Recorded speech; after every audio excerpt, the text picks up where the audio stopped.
Para akong messenger nito. Nautusan akong magpadala ng papeles sa Ilocos. Pero syempre hindi natin papadyakin hanggang doon. Hindi ko pa kayang pumadyak sa ganong kalayo. Doon lang natin dadalhin to sa Cubao, sa may bus terminal. Pero pangarap ko rin yun, ang padyakin hanggang Ilocos Norte. Sana magawa ko rin yun someday bago ako magretiro sa pagpadyak. Kayo mga idol, saan ba ang pangarap nyong epic ride? Sabado ngayon, kaya pag-uus yan. Para payanan tayo sa sulit ride bukas, Sunday.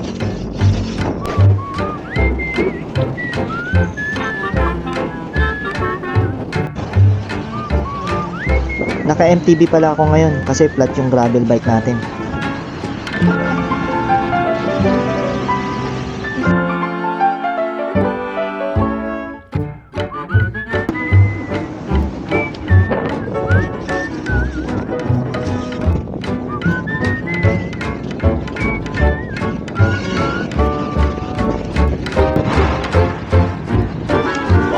Shoutout kay Bayaw, Russell Sevilla. Napamanahan ako ng helmet, ng MTV. Ayan.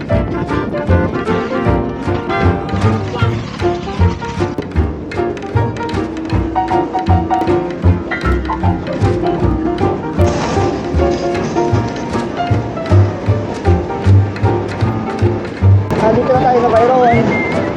Ito, pagkalawin na ito.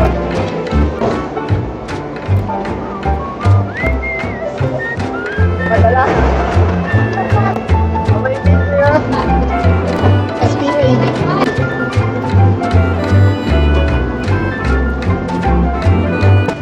Babalik na tayo.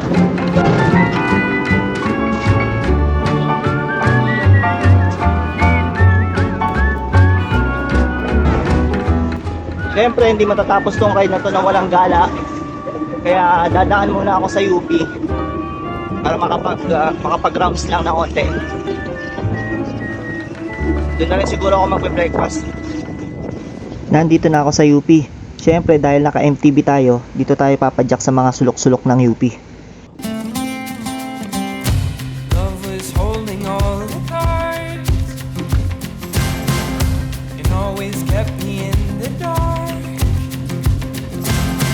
I never thought I could shake this heartache until I saw your light, and it's got me feeling like life is good, yeah.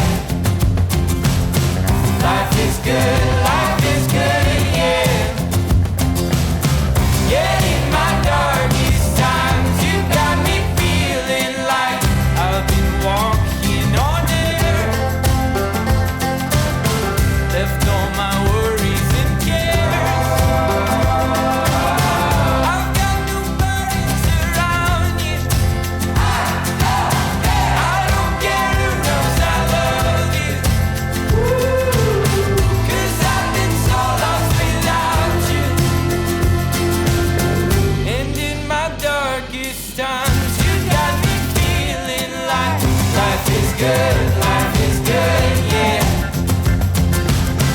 Life is good, yeah. Yeah, in my darkest times, you got me feeling like